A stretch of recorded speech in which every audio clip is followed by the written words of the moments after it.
Okay, तो स्वागत है आप सभी का फिर से एक नए वीडियो में। सबसे पहले डिस्क्लेमर कि ये किसी भी तरह से बाय सेल का रिकमेंडेशन नहीं है। ये वीडियो सिर्फ रिसर्च या एजुकेशनल पर्पज के लिए है। ये वीडियो सिर्फ एंटरटेनमेंट के लिए है। इस वीडियो में हम यहाँ पे बहुत सारा डेटा देखेंगे, एक स्टॉक से रिलेटेड बहुत सारा रिसर्च देखेंगे, फंडामेंटल एनालिसिस से रिलेटेड चीजें देखेंगे। ठीक है, तो यहाँ पे कंपनी का नाम है, शेयर का नाम है रिको ऑटो इंडस्ट्रीज। आप यहाँ पे देख सकते हो शेयर में लग चुका है 20% का अपर सर्किट। इस स्टॉक का जो आज का न्यूज है ना, मतलब इस स्टॉक से रिलेटेड तो कुछ न्यूज नहीं मिला, लेकिन यहाँ पे इतना जरूर पता चला कि हाई फ्रिक्वेंसी ट्रेड्स हुए हैं, जो कि अल्गो ट्रेड्स भी जिसे हम बोल सकते हैं। तो उस टाइप वाले ट्रेड्स आपको इस स्टॉक में आज ज्यादा देखने को मिल रहे हैं। तो ये आज का मतलब इससे रिलेटेड एक न्यूज है। उसके अलावा मुझे तो कुछ इससे रिलेटेड न्यूज नहीं मिला। अगर आपको पता है तो नीचे आप मुझे कमेंट करके जरूर बता देना। लो चार्जिंग, ओके, कितना परसेंट है by the way? Okay, 50% charging है, वीडियो रिकॉर्ड हो जाएगा। तो यहाँ पे आप देख सकते हो मार्च का आपका डेटा, मतलब आपको डेटा देखने को मिल रहा है 1 तारीख का, 1 मार्च है आज का दिन। कल का जो अगर आप क्लोजिंग देखोगे तो 104 के आसपास को आपको कल का क्लोजिंग देखने को मिल जाएगा। एंड आज यहाँ पे अच्छा खासा वॉल्यूम भी देखने को मिल रहा है, प्लस यहाँ पे स्टॉक की प्राइस भी आपको इंक्रीज होते हुए देखने को मिल रही है। एंड 20% का अपर सर्किट भी आप यहाँ पे देख सकते हो। तो स्टॉक में 20% का अपर सर्किट लगा है। 20 पॉइंट से ही स्टॉक आपको यहाँ पे मतलब बढ़ते हुए देखने को मिल रहा है। 20.65 पॉइंट है, ये आप यहाँ पे देख सकते हो। उसके बाद कल भी स्टॉक में थोड़ा सा तेजी थी, ये वाला पार्ट आप यहाँ पे देख सकते हो। स्टॉक में कल भी आपको थोड़ी सी तेजी देखने को मिल रही थी। इसको बाद इसका मैं यहाँ पे इसको वनडे के टाइम फ्रेम पर कन्वर्ट कर लेता हूँ, ताकि हम यहाँ पे इससे रिलेटेड और थोड़ा सा डिटेल में डेटा देख सके लास्ट के 1 साल का। तो यहाँ पे मैंने जूम आउट कर लिया है।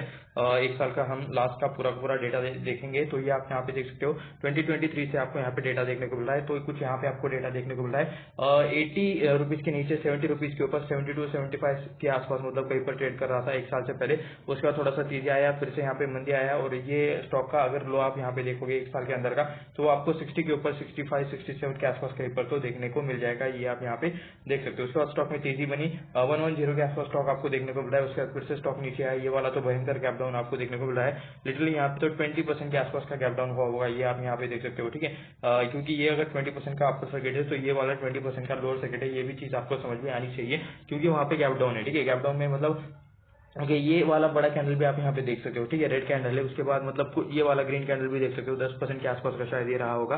तो ये ऐसी कुछ कैंडल्स देखने को मिल रही है, यानी कि एक स्मॉल कैप स्टॉक है या फिर मिड कैप स्टॉक है, जिसने यहाँ पे मतलब इतनी ज्यादा तेजी या फिर मंदी आते हुए आपको यहाँ पे देखने को मिल रही है। एक ही रेंज में कंसोलिडेट करने के बाद आज यहाँ पे अच्छा खासा 20% का अपर सर्किट लगते हुए आप यहाँ पे देख सकते हो। उसके बाद मैं इसको यहाँ पे 1 के टाइम फ्रेम पर थोड़ा सा कन्वर्ट कर लेता हूँ, ताकि हम यहाँ पे इसका पूरा साल का डेटा देख सके। तो यहाँ पे आपको देखने को मिल रहा है 1999 से आपको डेटा देखने को मिल रहा है इस स्टॉक का। ये आप यहाँ पे देख सकते हो 1999 में ये स्टॉक अप्रोक्सीमेटली 20 रुपीज के आसपास ट्रेड करता था। उसके बाद इसने 2005 के आसपास हाई मारा। उस टाइम का हाई इसका अभी का जो हाई है ना, वही उस टाइम के हाई के आसपास था, 123 के आसपास का हाई था।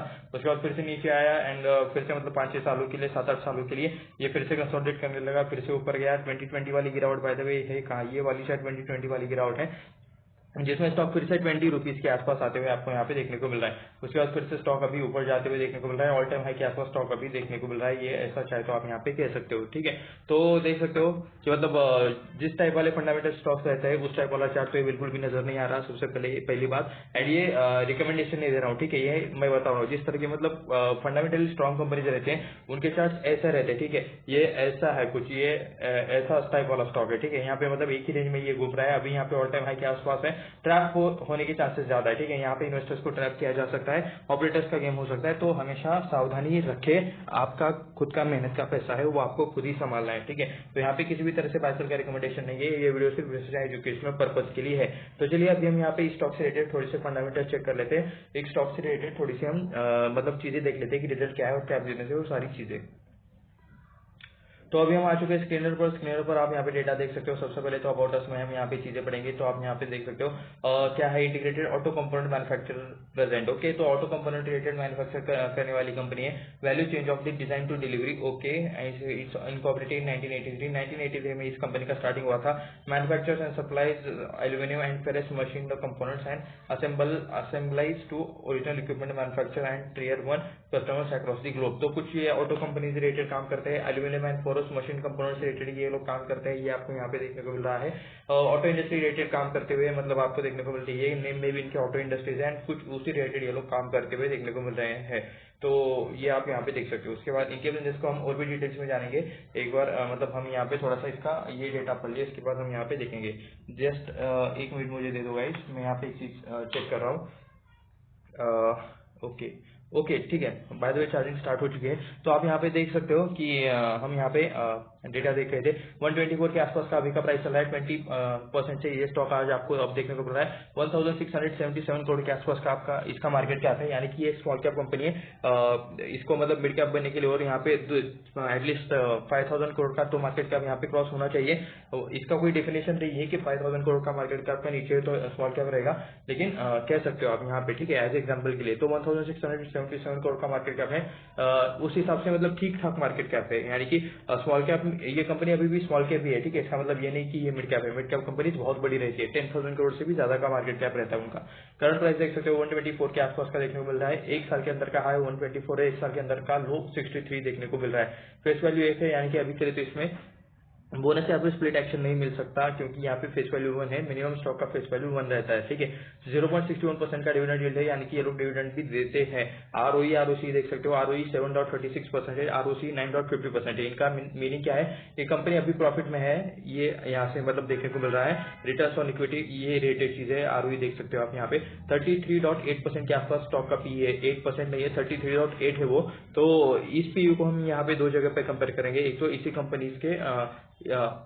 कंपनी के जो प्रीवियस परफॉर्मेंस है, लास्ट के 6 महीने में पी कहां पर था, लास्ट के 1 साल में पी कहां पर था, और मतलब हाई के आसपास था या फिर लोअर के आसपास था। तो इस टाइप से हम यहाँ पे इसे कंपेयर करेंगे, ठीक है। उसके बाद सेकंडली आप यहाँ पे देख सकते हो कि मतलब इसी सेक्टर में काम करने वाले अदर कंपनीज के पी के साथ हम इसे कंपेयर करेंगे स्टॉक के पी को। बुक वैल्यू देख सकते हो 51.4 के आसपास का बुक वैल्यू, अपने बुक वैल्यू के ये 2x से भी ज्यादा ट्रेड कर रहा है, ऐसा चाहे तो आप यहाँ पे कह सकते हो। उसके बाद चलिए हम यहाँ पे थोड़ा सा नीचे चलते हैं एंड यहाँ पे आप पी रेशियो चेक कर सकते हो। तो पी रेशियो में आप यहाँ पे देख सकते हो लास्ट के 5 सालों का परफॉर्मेंस आपको यहाँ पे देखने को मिल रहा है। तो एक बार मैं इसे मतलब ये कर लेता हूँ, ठीक है। तो आप यहाँ पे देख सकते हो, यहाँ पे लॉस था कंपनी में अक्टूबर 2020 से लेकर जून 21 तक कंपनी लॉसेस में थी। ये यहाँ पे ऐसा चेक कर सकते हो, या फिर ये देख सकते हो, ये मेरा कहने का मीनिंग था। ईपीएस यहाँ पे -1.68 के आसपास देखने को मिल रहा है।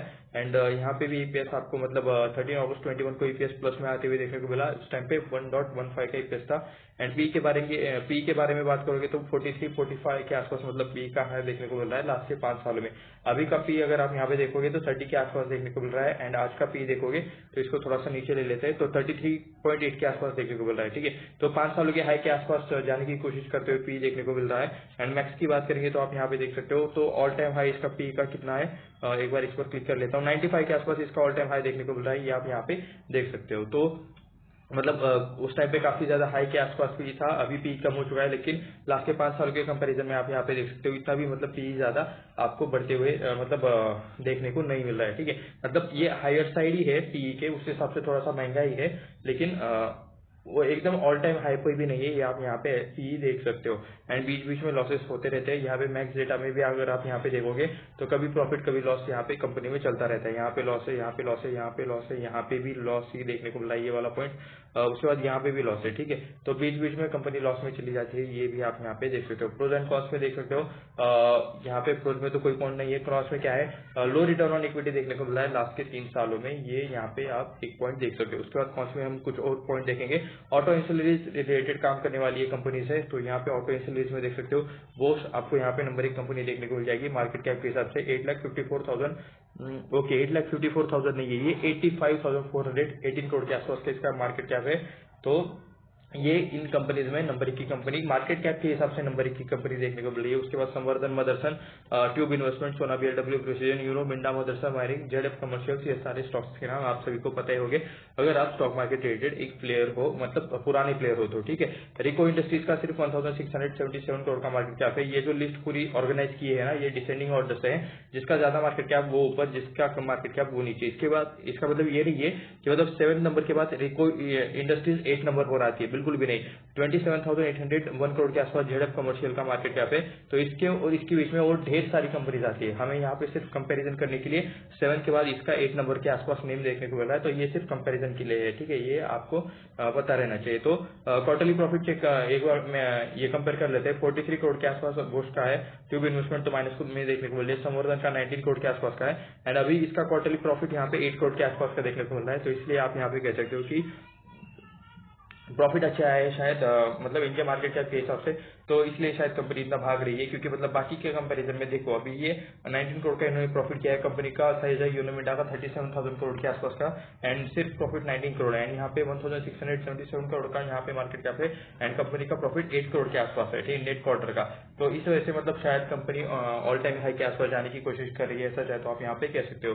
पी के साथ कंपेयर कर लेते हैं, 50 का पी है, 50 का पी है, और अभी इसका रिको का 30 का है, 82 का पी है, इन्वेस्टमेंट का सोना बिल्डअप 79 का है। तो उस हिसाब से अगर मतलब पूरे सेक्टर्स के साथ कंपेयर करेंगे तो आप यहाँ पे देख सकते हो कि थोड़ी सी सस्ती आपको ये कंपनी देखने को मिल रही है उस हिसाब से, बाकी सेक्टर्स के पूरे प्लेयर्स के हिसाब से, क्योंकि मतलब इनका प्रॉफिट ज्यादा है, ठीक है, मार्केट कैप कम होकर भी उस हिसाब से इनका प्रॉफिट 8 करोड़ के आसपास है, ठीक है। अभी सोचो 85,000 करोड़ वाली कंपनी 48 करोड़ का प्रॉफिट कर रही है सिर्फ, एंड उसी जगह पर 1677 का मार्केट कैप जिस कंपनी का है वो कंपनी 8.64 करोड़ के आसपास का प्रॉफिट कर रही है। तो ये आपको यहाँ पे अच्छा खासा मतलब कंपनी का प्रॉफिट देखने को मिल रहा है, ये ऐसा शायद आपको मतलब कह सकते हो। उसके बाद ये क्वार्टरली रिजल्ट मैं आपको थोड़ा सा एक्सप्लेन करके बता देता हूँ, जस्ट 1 मिनट। तो उसके बाद हम यहाँ पे क्वार्टरली रिजल्ट देख रहे थे, तो आप यहाँ पे देख सकते हो सबसे पहले दिसंबर 2020 के क्वार्टर में 446 करोड़ का सेल था, वो बाद में 483 करोड़ हो गया, 395 ओके, 478, 500 की रेंज में, 600 की रेंज, और अभी 540 एंड 524 करोड़। तो यहाँ पे थोड़ा सा इंक्रीज है, एंड उसके बाद थोड़ा सा डिक्रीज भी है, ये चाहे तो कह सकते हो। ग्रोथ है लेकिन काफी स्लो ग्रोथ है, सेल्स में नंबर इंक्रीज हो रहे हैं लेकिन काफी स्लो है, ठीक है, मतलब जिस तरह से मतलब कंपनी को इंक्रीज करना चाहिए उस हिसाब से तो नहीं है, तो ठीक है, फिर भी मतलब सेल्स में थोड़ी सी आपको इंक्रीज देखने को मिल रही है। अगर हमें ईयर ऑन ईयर परफॉर्मेंस अच्छा और इससे देखने को मिलता है तो अच्छी बात रहती है। फिलहाल तो मतलब ओके टाइप वाला सेल्स में परफॉर्मेंस देखने को मिल रहा है। उसके बाद मैं आपको ये सारी चीजें एक बार समझा देता हूँ। दिसंबर 23 के क्वार्टर में आप यहाँ पे देख सकते हो 524 करोड़ का कंपनी ने सेल्स किया था, ठीक है। इतने कमाने के लिए खर्चा कितना किया, 465 करोड़ के आसपास का खर्चा किया। इनकम से एक्सपेंस माइनस करने के बाद 58 करोड़ के आसपास का ऑपरेटिंग प्रॉफिट आपको यहाँ पे देखने को मिल रहा है, ठीक है। इनकम के ये कितना परसेंट है, 11% है, ठीक है। 524 करोड़ के 11% ये आपको ऑपरेटिंग प्रॉफिट मार्जिन देखने को मिल रहा है, 58 करोड़ है ऑपरेटिंग प्रॉफिट है अभी ना। ये 4 करोड़ अदर इनकम देखने को मिल रहा है। अदर इनकम क्या रहता है, कंपनी का जो मेन बिजनेस है वो छोड़कर अगर किसी और सोर्स से पैसा आता है तो उसे अदर इनकम कहते हैं। 58 करोड़ में ये नंबर प्लस हो जाता है। उसके बाद यहाँ पे इंटरेस्ट एंड डिप्रिसिएशन देख सकते हो, ये दो चीजें माइनस हो जाती है। कंपनी के ऊपर किसी तरह का लोन रहता है, किसी तरह का कर्जा रहता है, इंस्टॉलमेंट देने पड़ते हैं, हफ्ते देने पड़ते हैं, इंटरेस्ट देना पड़ता है, तो उससे रिलेटेड चीजें आपको यहाँ से माइनस होते हुए देखने को मिल जाएगी, इंटरेस्ट एंड डिप्रिसिएशन। तो 58 करोड़ में से ना ये माइनस हो जाता है, ये 4 करोड़ प्लस हो जाएगा और ये दो चीजें माइनस होते हुए आपको देखने को मिल जाएगी। तो सारी चीजें बढ़ाकर घटाकर आप यहाँ पे देख सकते हो 16 करोड़ के आसपास का आपको यहाँ पे प्रॉफिट बिफोर टैक्स देखने को मिल रहा है। 16 करोड़ में से भी ना यहाँ पे 34% टैक्स देना है, क्योंकि प्रॉफिट किया है तो टैक्स देना पड़ता है। तो 34% का टैक्स देने के बाद आप ये यहाँ पे देख सकते हो 10 करोड़ के आसपास का आपको इनका मतलब नेट प्रॉफिट देखने को मिल रहा है। तो उस हिसाब से आप यहाँ पे कह सकते हो कि net profit company net profit में है। एंड आपको ना मतलब ये बाकी सारी चीजें आप चेक कर लो। हम यहाँ पे सिर्फ सेल्स और यहाँ पे नेट प्रॉफिट चेक करेंगे। 4 करोड़ के आसपास का दिसंबर 2020 में प्रॉफिट था, 11 करोड़ हो गया। उसके बाद -1 करोड़ का यहाँ पे जून 21 में लॉस हो गया। उसके बाद 7 करोड़ का प्रॉफिट, 9 करोड़, 10 करोड़, 8 करोड़, 10 करोड़, 26 करोड़ का मार्च 23 में इन्होंने प्रॉफिट किया। उसके बाद 6 करोड़ अभी यहाँ पे देख सकते हो 10 करोड़ के आसपास का इनका प्रॉफिट देखने को मिल रहा है। बाय द वे ये ना 6 करोड़ का यहाँ पे इस टाइम पे इनकम हुआ था, और इनकम भी इस टाइम पे इनका ज्यादा था मार्च 23 में। ये आप यहाँ पे एक और चीज चेकआउट कर सकते हो, उसका ऑपरेटिंग प्रॉफिट मार्जिन भी ज्यादा था उस टाइम पे। अभी का और उस टाइम वाला ऑपरेटिंग प्रॉफिट मार्जिन आपको सेम ही देखने को मिल रहा है। तो ये था थोड़ा सा क्वार्टरली रिजल्ट, थोड़ा बहुत ओके टाइप है। यहाँ पे रिजल्ट में वोलेटिलिटी देखने को मिल रही है। नेट प्रॉफिट में आपको थोड़ी सी वोलेटिलिटी है। 26 करोड़ का डायरेक्ट 6 करोड़ हो गया, उसके बाद फिर से 6 करोड़ हो गया। अभी यहाँ पे 10 करोड़ इसका चल रहा है। नंबर्स नीचे नहीं आने चाहिए, थोड़ा सा ऊपर के साइड मतलब मेंटेन करिए, उसी रेंज में रहे तब भी ठीक है। 26 करोड़ का 22 होता, 23 होता, 21 होता तब भी चलता था, लेकिन डायरेक्टली 20 मतलब यहाँ पे डायरेक्टली -26 से मतलब 6 हो गया, 6 करोड़ हो गया। तो ये थोड़ा सा इतना ज्यादा वोलेटिलिटी रहेगा तो दिक्कत वाला चीज हो सकता है, ठीक है।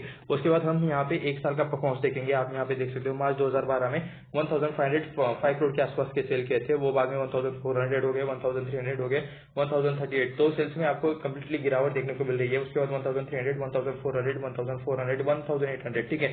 तो मार्च 2019 तक, तो मार्च 2018 तक सेल्स में गिरावट हो रही थी, ये आप क्लियरली देख सकते हो मार्च 2017 तक। उसके बाद सेल्स में थोड़ा सा मतलब इंक्रीज करने की कोशिश की और 1800, 2300 एंड अभी टीटीएम में 2200। टीटीएम का अभी एक और क्वार्टर का यानी कि मार्च का क्वार्टर का रिपोर्ट आना बाकी है, क्वार्टरली रिजल्ट आना बाकी है, तो इसे हम यहाँ पे तब तक के लिए छोड़ देते हैं। तो ठीक है, तो 2018 के बाद यहाँ पे देख सकते हो 2017 के बाद नंबर्स में इंक्रीज होते हुए देखने को मिल रहा है। चलिए अच्छी बात है। सेल्स में यहाँ पे मतलब 2017 के बाद सेल्स में इंक्रीज है। उसके बाद यहाँ पे देख सकते हो ये टोटल इनकम है। इनकम से एक्सपेंस माइनस करने के बाद ऑपरेटिंग प्रॉफिट 221 करोड़ आया। 10% का ऑपरेटिंग प्रॉफिट मार्जिन है। 18 करोड़ का अदर इनकम है। 54 करोड़ का यहाँ पे इंटरेस्ट है। डिप्रिसिएशन 112 करोड़ का। तो इंटरेस्टेशन आप मतलब डिप्रिसिएशन काफी ज्यादा देखने को मिल रहा है। कंपनी को अपने लोन रिलेटेड चीजों पर काम करना चाहिए, लोन कम कर लेना चाहिए, उनके लायबिलिटीज को घटाना चाहिए, ताकि मतलब इनका प्रॉफिट मार्जिन और भी ज्यादा बढ़े, क्योंकि लोन रहना यहाँ पे काफी दिक्कत वाला चीज आपको देखने को मिल रहा है। इंटरेस्ट में ही काफी ज्यादा पैसा इनका जा रहा है। तो 74 करोड़ का इनका ऑपरेटिंग प्रॉफिट है अभी का, मतलब मार्च 23 का ईयर का। तो उसमें से 31% टैक्स काटने के बाद आप यहाँ पे देख सकते हो 51 करोड़ का यहाँ पे नेट प्रॉफिट देखने को मिल रहा है। तो पहले 22 करोड़, 5 करोड़, 3 करोड़, 154 करोड़ का मार्च 2015 में प्रॉफिट हुआ था।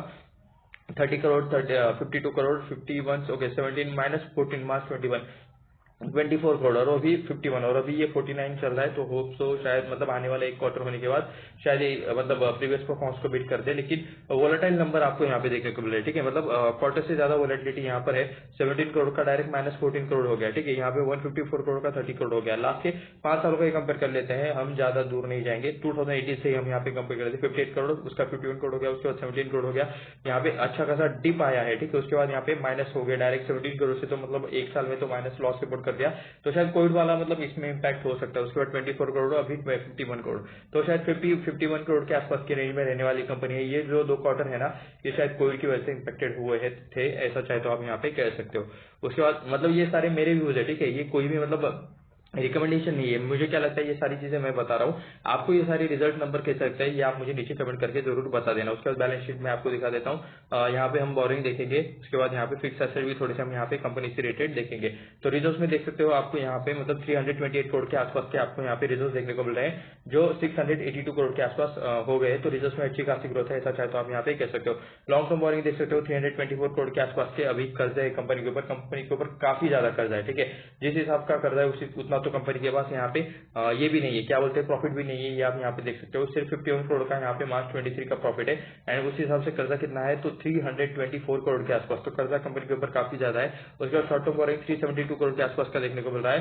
तो दोनों कर्जे आपको यहाँ पे ज्यादा देखने को मिल रहे हैं। शॉर्ट टर्म बोरिंग तो ठीक है, एक साल में एडजस्ट करना पड़ता है, लेकिन लॉन्ग टर्म बोरिंग आपको यहाँ पे ज्यादा देखने को मिल रही है, ऐसा चाहे तो आप यहाँ पे कह सकते हो। उसके बाद फिक्स एसेट थोड़ी सी हम यहाँ पे देख लेते हैं। 560 करोड़ के आसपास का पहले फिक्स एसेट था, जो भी 1039 करोड़ के आसपास का देखने को मिल रहा है। लैंड यहाँ पे 116 करोड़ के आसपास है। बिल्डिंग यहाँ पे 203 करोड़ के आसपास है। 1004 करोड़ के आसपास प्लांट मशीनरी देखने को मिल रही है। 121 करोड़ के आसपास का इक्विपमेंट है। फर्नीचर 4 करोड़ के आसपास का है। 15.87 करोड़ के आसपास का यहाँ पे आपको व्हीकल देखने को मिल रहा है। 11.43 करोड़ के आसपास का इंटेंजिबल एसेट है, और 22.59 करोड़ के आसपास अदर फिक्स एसेट आपको यहाँ पे देखने को मिल रहे हैं। उसके बाद थोड़ा सा मैं और नीचे आ जाता हूँ, एंड हमें यहाँ पे देखना है शेयर होल्डिंग पैटर्न। तो आप यहाँ पे देख सकते हो मार्च 2017 में 50% के आसपास यहाँ पे प्रोमोटर्स का हिस्सा था, जो भी 50% ही है, 50.33% के आसपास। तो प्रोमोटर्स सेम ही है, ये आप यहाँ पे कह सकते हो। एफआईएस यहाँ पे 0.08% है, जो भी 1.11% है। एफआईएस ने थोड़ा सा हिस्सा खरीदा है, लिटर हिस्सा खरीदा है, ज्यादा भी नहीं। ठीक है, डीएस वाले 5.87% है, जो भी 0% है, यानी कि डीएस ने कम्प्लीटली अपना हिस्सा भेज दिया है। एंड यहाँ पे 3.95% के आसपास पब्लिक थी, जो भी 48% हो चुकी है। तो पब्लिक ने खरीदा है। पब्लिक का तो हम यहाँ पे मतलब ध्यान में नहीं लेते। प्रोमोटर्स चलिए कौन है यहाँ पे, ये हम यहाँ पे देख लेते हैं। एफआईएस ने भी मतलब निग्लिजिबल खरीदा है, इतना भी एफआईएस ने ज्यादा नहीं खरीदा, सिर्फ 1% के आसपास कुछ है। तो ये आपको यहाँ पे कुछ प्रोमोटर्स के नेम देखने को मिल रहा है। सबसे पहले आप यहाँ पे देख सकते हो caption associate investment private limited 15.40% के आसपास पहले हिस्सा था, अभी नहीं है। उसके बाद कैप्सन मैन्युफैक्चरिंग पहले था, अभी नहीं है। ASN manufacturing and services private limited, इनके पास 15.40% के आसपास का हिस्सा है। अरविंद कपूर का नाम आपको यहाँ पे देखने को मिल रहा है। ओके, 10.44% के आसपास का इनके पास हिस्सा है। उसके बाद मेरा की मैन्युफैक्चरिंग एंड फिनइन्वेस्ट एडवाइजर्स 8.72% के आसपास का हिस्सा है। अरुण कपूर 6.48% के आसपास हिस्सा है। हाईगेन इन्वेस्टमेंट प्राइवेट लिमिटेड 5.60% के आसपास हिस्सा है। उसके बाद उपासना कपूर, ठीक है, 2.55%। राकेश कपूर, शालिनी कपूर, रितु कपूर, नायला कपूर, समर्थ कपूर, शिवानी कपूर, रोमिला बहल, ओके, प्रोमिला सिक्का। तो ये कुछ नेम्स है जो आपको प्रमोटर्स में देखने को मिल रहे हैं। इन नेम्स को आप गूगल पर सर्च कर सकते हो, लिंक्डइन पर सर्च कर सकते हो। लिंक्डइन पर सर्च करोगे तो ज्यादा बेटर रिजल्ट आएगा, क्योंकि लिंक्डइन पर आपको इनसे रिलेटेड काफी चीजें देखने को मिलती है कि मतलब इनका जॉब रोल क्या है, इनका क्वालिफिकेशन क्या है, कंपनी में किस रोल और मतलब रोल पर काम करते हैं, एजुकेशन कहाँ से हुआ है, क्या मतलब इनके पास डिग्रीज है या फिर क्या एजुकेशन है, ये सारी चीजें आपको लिंक्डइन पर देखने को मिल जाती है। तो लिंक्डइन पर जरूर चेकआउट कर सकते हो। इन कंपनीज के नाम को आप गूगल पर चेकआउट कर सकते हो, जो कि ऊपर मतलब कुछ प्राइवेट लिमिटेड या फिर जो कुछ भी कंपनीज के नेम से। एंड उसके बाद इस कंपनी का जो स्पेसिफिक वेबसाइट रहेगा ना, उसके ऊपर भी आपको इस रिलेटेड डिटेल्स जरूर देखने को मिल जाएगी। तो चाहे तो आप वहां पर भी चेक कर सकते हो। हम यहाँ पे इसी वीडियो में प्रमोटर्स की मतलब कंपनी की वेबसाइट चेक करने वाले हैं, तो यहाँ पे इसी वीडियो में आप चाहे तो बने रह सकते हो। उसके बाद एफआई जो मतलब डीआई जो यहाँ पे पहले 8% तक थे, ये आप यहाँ पे देख सकते हो 8% के आसपास पहले डीआई थे। तो चलिए देख लेते हैं कौन थे। Reliance Capital trustee, okay, Reliance Capital trustee, L&T mutual fund trustee, principal trustee and यहाँ पे एशमोर इंडिया अपॉर्चुनिटीज फंड। तो ये कुछ यहाँ पे डीआई अपना हिस्सा कम ज्यादा करते रहते हैं। पहले थे, अभी नहीं है। अभी कौन है क्या नहीं, इस पे डेटा आने के लिए टाइम लगता है, लेकिन पास्ट का डेटा मैंने आपको दिखा दिया, ठीक है। तो ये कितने टाइम में कितना ये स्टॉक भागा, ये हमें यहाँ पे चेक करना है। तो ये आप यहाँ पे देख सकते हो, आज का यहाँ पे वन डे में 20% के आसपास के रिटर्न आपको यहाँ पे देखने को मिल रहे हैं। उसके बाद यहाँ पे 5 दिनों का हम यहाँ पे डेटा चेक कर लेते हैं, तो 25% के आसपास के अप्रोक्स आपको रिटर्न देखने को मिल रहे हैं। एक महीने की बात करोगे तो 20.94% के आसपास के रिटर्न है। 6 महीने की बात करोगे तो 45.08% के आसपास के रिटर्न है। इस ईयर के स्टार्टिंग से 1 जान से अब तक का अगर आप यहाँ पे देखोगे तो 42% के आसपास के रिटर्न है। 1 साल की बात करोगे तो 71% के आसपास के रिटर्न है, यानी कि 12 मंथ के। 5 सालों की बात करोगे तो 84% के आसपास के रिटर्न है। मैक्स की अगर आप यहाँ पे बात करोगे तो 3440% के आसपास के रिटर्न आपको यहाँ पे देखने को मिल रहे हैं, ठीक है। 123 के आसपास स्टॉक का प्राइस चल रहा है एंड यहाँ पे 3440% के आसपास के रिटर्न है उस टाइम पे। यानी कि यहाँ पे जो सबसे फर्स्ट प्राइसिंग जो कुछ होगा तो 3 रुपीज 7 जन 1999 को, ठीक है, आप यहाँ पे देख सकते हो 3.50 रुपीज के आसपास 7 जनवरी 1999 में स्टॉक ट्रेड करता था। एंड उस टाइम पे मैं बता रहा हूँ 3.5 रुपए भी बहुत बड़ी चीज रहती थी, ठीक है। अभी जैसे मतलब 500 600 1000 रुपए है, उस टाइम पे ये 3.5 रुपीज का ये वैल्यू था, ठीक है। तो ऐसा मत समझ लेना कि उस टाइम पे स्टॉक सस्ते थे, उस टाइम पे पैसा भी महंगा था भाई। तो ये आपको ये चीज देखने को मिल रही है। उसके बाद हम यहाँ पे थोड़ा सा इनका वेबसाइट चेक करेंगे। वेबसाइट स्टार्ट होते ही खत्म हो गया है, ऐसा चाहे तो कह सकते हो। तो कंपनी प्रोफाइल पर चलिए, फर्स्ट ऑप्शन यही है, तो इसी पर क्लिक कर लेते हैं। एमडी का इंटरव्यू है, हमें नहीं देखना। उसके बाद कंपनी का प्रोफाइल ये आप यहाँ पे देख सकते हो। World class engineering company supplying wide range of high precision fully machine aluminium and ferrous components assembling, okay, यही चीज स्क्रीन पर लिखी हुई है। तो टोटल टर्नओवर देख सकते हो यूएस डॉलर्स में 245 बिलियन है। Integrated service include design development tooling casting machining assembly across ferrous aluminium products. तो ये कुछ इनके प्रोडक्ट्स है जो आप यहाँ पे देख सकते हो। तो उसके बाद चलिए इनके प्रोडक्ट्स पर फिर से एक बार क्लिक कर लेते हैं। तो ये है इनके प्रोडक्ट्स कुछ मतलब ऑटो कंपनी से रिलेटेड फ्यूल सिस्टम पार्ट ये लोग बनाते हैं। उसके बाद ऑयल पंप असेंबली रिलेटेड चीजें बनाते हैं। ल्यूब ऑयल फिल्टर्स हेड बनाते हैं। सेंटर हाउसिंग जैसा कुछ लिखा है। उसके बाद टर्बाइन हाउसिंग, उसके बाद एग्जॉस्ट मैनिफोल्ड्स, उसके बाद बैक प्लेट्स, उसके बाद यहाँ पे क्या है क्रैक केसेस एंड कवर्स, उसके बाद सिलेंडर्स एंड हेड कवर्स, उसके बाद फ्रंट कवर्स है intake manifold covers, oil pan, उसके बाद वेल कवर्स। तो काफी ज्यादा है, ठीक है, जितना मैं पढ़ रहा हूँ। मतलब इनके प्रोडक्ट्स मुझे यहाँ पे देखकर अच्छा लग रहा है कि इनका प्रोडक्ट क्वालिटी तो पता नहीं पर लेकिन प्रोडक्ट रेंज इनका अच्छा खासा देखने को मिल रहा है। और यहाँ पे मतलब ठीक है, उतना ज्यादा समझ नहीं आया था सिर्फ पढ़ के स्क्रीन पर, लेकिन यहाँ पे आप जब देखोगे तो ये देखो सिलेंडर ब्लॉक, ठीक है, फेरस, यानी कि मतलब मेटल से बनाते हैं वो, कुछ आयरन और उसमें कुछ मिक्स करके शायद वो रहता है। तो ऑटोमेटिक ट्रांसमिशन ब्रैकेट असेंबली भी आपको यहाँ पे देखने को मिला है। डिफरेंशियल केस हाउसिंग, तो ठीक है, काफी पार्ट्स है, ठीक है। ऑटोमेटिव ये कह सकते हो कि मतलब व्हीकल रिलेटेड काफी आपको इनके पास ऑटोमोटिव पार्ट्स देखने को मिल रहे हैं। तो ये आप यहाँ पे इमेज के साथ यहाँ पे देखने को मिल रहे हैं। तो इसके लिए यहाँ पे ठीक है, वेबसाइट मतलब शुरू होती खत्म हुई थी, लेकिन ये देखकर अच्छा लगा कि भाई इन्होंने डिटेल्स दी है, ठीक है। वेबसाइट कैसी भी रहने दो, लेकिन अगर इन्वेस्टर्स को अच्छे से पता चले या फिर किसी भी जो कोई वेबसाइट यूज करने आया है उस पर्सन को अगर मतलब सारी चीजें क्लियरली समझ में आ जाए तो इतना इनफ है, ठीक है। तो इनके कस्टमर्स का नाम हम यहाँ पे देख लेते हैं। टू व्हीलर्स में यहाँ पे देख सकते हो हीरो है, होंडा है, बजाज है। इन सबकी कौन कौन सी बाइक है आप मुझे नीचे कमेंट करके बताओ। आप सभी के पास होगी, वेल नोन कंपनीज है, सभी को पता है, ठीक है।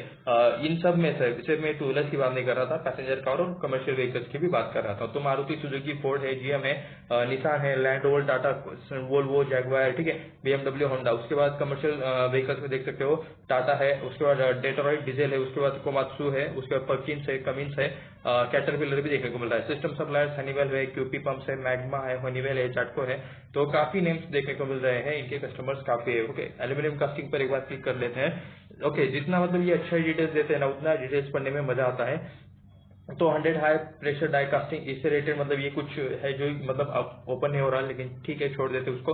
135 ton to 2500 ton locking force equipped with real time shoot monitoring robot. तो ये कुछ इस रिलेटेड मतलब कास्टिंग रिलेटेड चीज है कि मतलब वो कैसे कास्ट करते हैं, शायद रोबोट से यहाँ पे कास्ट करते हैं, ये आप यहाँ पे देख सकते हो। और उनकी कैपेसिटी रिलेटेड चीजें भी यहाँ पे दी है। Largest high pressure die casting facility in India, okay बढ़िया है, अच्छी बात है। Rico is the one of the largest high pressure die casting facility. और कुछ बाकी चीजें हैं, चाहे तो आप यहाँ पे पढ़ लो, हम शॉर्ट में ही चीजें देख लेंगे।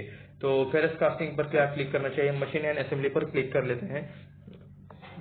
तो रिको हैज 1500 मशीन, तो 1500 के आसपास इनके पास मशीन है सीएनसी एंड एसपीएम में। Rico is one of the largest machining facility in India, ठीक है। Rico has implemented a mix of state of art CNC, ठीक है। मजाक, स्टामा, शिरोन, ये कुछ किसके नाम से, ठीक है, मुझे पता नहीं है, आपको पता है तो नीचे कमेंट करके जरूर लिख देना। Low cost automation to meet its customer requirements, ठीक है। Rico has also created in house machine building capability for captive consumption. उसके बाद Rico currently manages 40 sub suppliers covering vast range of parts, ठीक है। Sintered rubber, seals, sheet metals, friction metals, precision machine components, bearings, springs and fabric plants. तो ये कुछ चीजें यहाँ पे लिखी है। Engineering and R&D, dies, patterns and tooling. चलिए यहाँ पे हम लास्ट क्लिक करें, इसके बाद हम यहाँ पे अबाउट अस में इनका मैनेजमेंट और कुछ कंपनी रिलेटेड चीजें देखेंगे और वीडियो को सम अप करेंगे।